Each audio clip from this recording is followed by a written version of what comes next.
ಈ ಹತ್ಯೆ ಪ್ರಕರಣದಲ್ಲಿರುವಂತಹ ಸೂಕ್ಷ್ಮತೆಯನ್ನ ರಾಜ್ಯ ಸರ್ಕಾರ ಗಂಭೀರವಾಗಿ ಪರಿಗಣಿಸ್ತಾ ಇಲ್ಲ.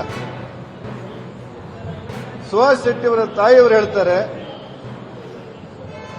ನನ್ನ ಮಗನನ್ನ ಪೊಲೀಸರು ಒಂದು ವಾರದಿಂದ ಅವನ ಹಿಂಬಾಲಿಸಿ ಕನಿಷ್ಠ ಅವನ ಆತ್ಮರಕ್ಷಣೆಯನ್ನು ಮಾಡಿಕೊಳ್ಳಲಾಗದಷ್ಟು ಅವನನ್ನು ನಿಶಸ್ತ್ರಗೊಳಿಸಿ ಅದೇ ಸಂದರ್ಭದಲ್ಲಿ ಅವನ ಹತ್ಯೆ ಮಾಡಿದಂಥ ವಿರೋಧಿಗಳಿಗೆ ಅವನ ಚಲನವಲನಗಳನ್ನು ರವಾನೆ ಆಯಿತು ಇಲಾಖೆಯ ಮೂಲಕ ಅನ್ನುವಂಥ ಗಂಭೀರವಾದಂತಹ ಆರೋಪಗಳನ್ನು ಮಾಡಿರ್ತಾರೆ.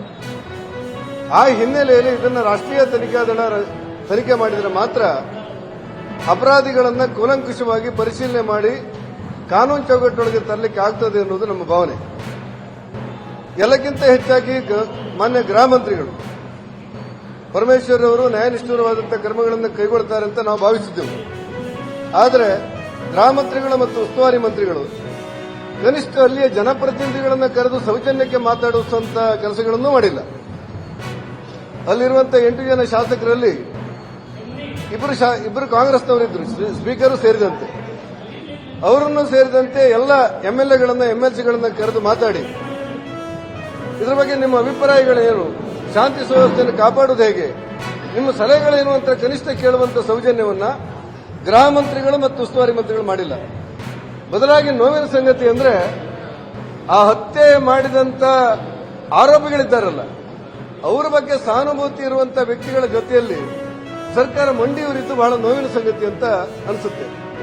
ಆ ಹಿನ್ನೆಲೆಯಲ್ಲಿ ನಾವು ಜಿಲ್ಲೆಯ ಎಲ್ಲ ಶಾಸಕರು ಎಂಪಿಗಳು ಒಟ್ಟು ಸೇರಿ ಇದನ್ನ ಎನ್ಐಎ ತನಿಖೆ ಮಾಡಬೇಕು ಅಂತ ಹೇಳಿ ಭಾರತೀಯ ಜನತಾ ಪಕ್ಷ ಕರ್ನಾಟಕ ರಾಜ್ಯದಲ್ಲಿ ಮತ್ತು ಪ್ರತಿಪಕ್ಷವಾಗಿ ಎಲ್ಲರೂ ಕೂಡ ಒಟ್ಟಾಗಿ ಒತ್ತಾಯ ಮಾಡ್ತಾ ಇದ್ದೇವೆ. ಕೇಂದ್ರದ ಗೃಹ ಮಂತ್ರಿಗಳನ್ನು ನೋಡುವಂತ ಯೋಚನೆ ನಮಗಿದೆ.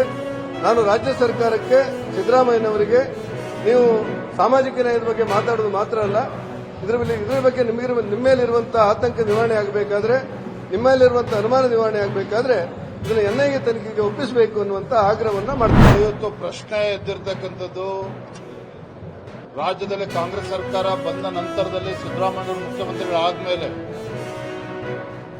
ಅಲ್ಪಸಂಖ್ಯಾತನ ಓಲೈಕೆ ಮಾಡಿಕೊಂಡು ಒಂದ್ ಕಡೆ ಹಿಂದೂಗಳಿಗೆ ಅಪಮಾನ ಮಾಡತಕ್ಕಂಥದ್ದು, ಹಿಂದೂ ಕಾರ್ಯಕರ್ತರ ಮೇಲೆ ದಬ್ಬಾಳಿಕೆ ಮಾಡತಕ್ಕಂಥ ಕೆಲಸವೂ ಕೂಡ ಈ ಕಾಂಗ್ರೆಸ್ ಸರ್ಕಾರ ಬಂದ ಮೇಲೆ ನಿರಂತರವಾಗಿ ನಡೀತಾ ಇದೆ.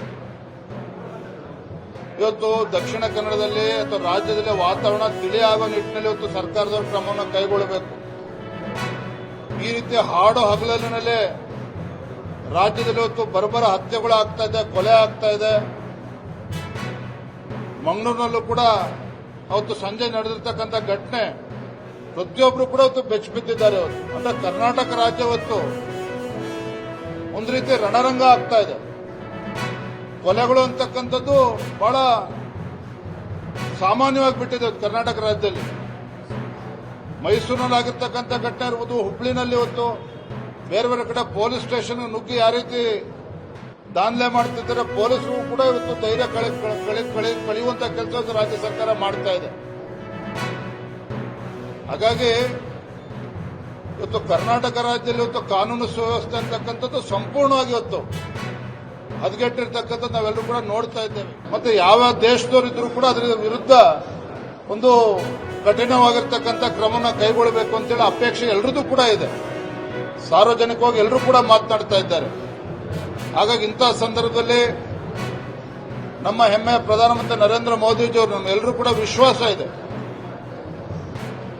ಯಾವ ದುಷ್ಟ ಶಕ್ತಿಗಳು ಇದರಿಂದ ಇದ್ದಾರೆ ಅಂತ ದುಷ್ಟ ಶಕ್ತಿಗಳ ವಿರುದ್ಧ ಒಂದು ಕಠಿಣವಾಗಿರ್ತಕ್ಕಂಥ ಕ್ರಮವನ್ನು ಕೈಗೊಳ್ಳಬೇಕು.